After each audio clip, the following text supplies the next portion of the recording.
দেশের উত্তর ও পূর্বাঞ্চলে আবারও বাড়ছে বিভিন্ন নদ নদীর পানি। সিলেটের ফেঞ্চুগঞ্জে কুশিয়ারি নদীর পানি বিপদসীমার ৮২ সেন্টিমিটার উপর দিয়ে প্রবাহিত হচ্ছে। তবে সুরমাসহ বিভিন্ন নদীর পানি ২ থেকে ৩ সেন্টিমিটার বাড়লেও এখনও বিপদসীমার নিচ দিয়ে প্রবাহিত হচ্ছে। সুনামগঞ্জে সুরমা নদীর পানি গেল দুদিনে ১৫ সেন্টিমিটার বেড়ে বিপদসীমার ৫৭ সেন্টিমিটার নিচ দিয়ে প্রবাহিত হচ্ছে। আগে থেকে ডুবে থাকা নিচু এলাকার অনেকে বাড়ি ফিরতে পারছেন না। জেলার পানি উন্নয়ন বোর্ড জানায়, সুনামগঞ্জে আগামী কয়েকদিন মাঝারি ও ভারী বৃষ্টির সম্ভাবনা রয়েছে, তাই স্বল্পমেয়াদী বন্যার সৃষ্টি হতে পারে। এদিকে মৌলভীবাজারের নিম্নাঞ্চলে বন্যা জলাবদ্ধতায় রূপ নিয়েছে। জেলা জুড়ে বড়লেখা ও কুলাউড়ায় এখনও পানিবন্দী প্রায় ২.৫ লাখ মানুষ। এদিকে কুড়িগ্রামেও বাড়ছে তিস্তা নদীর পানি, তবে এখনও বন্যা পরিস্থিতির সৃষ্টি হয়নি। দর্শক, এ বিষয়ে আরও জানাতে কুড়িগ্রাম থেকে আমাদের সাথে যুক্ত হচ্ছেন সহকর্মী আব্দুল কুদ্দুস চঞ্চল। নগদের কাছে সব গ্রাহকই প্রিয়, তাই তো সারা দেশে ক্যাশ আউট চার্জ সবচেয়ে কম।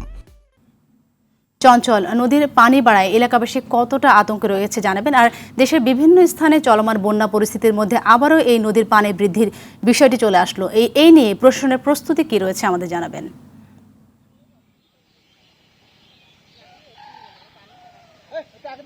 সাথে আপনাকে জানিয়ে রাখছি যে গতকাল থেকে কিন্তু কুড়িগ্রামের তিস্তা নদীর পানি কিন্তু বাড়ছে। এখন কিন্তু 12টার যে পরিসংখ্যান আমরা হাতে পেয়েছি সেই অনুযায়ী কিন্তু তিস্তা নদীর পানি বিপদসীমার মাত্র ১ সেন্টিমিটার নিচ দিয়ে প্রবাহিত হচ্ছে। এছাড়া দুধকুমার, গঙ্গাধর এবং ব্রহ্মপুত্র নদীর পানি কিন্তু ধরলার পানি সহ কিন্তু বৃদ্ধি পাচ্ছে।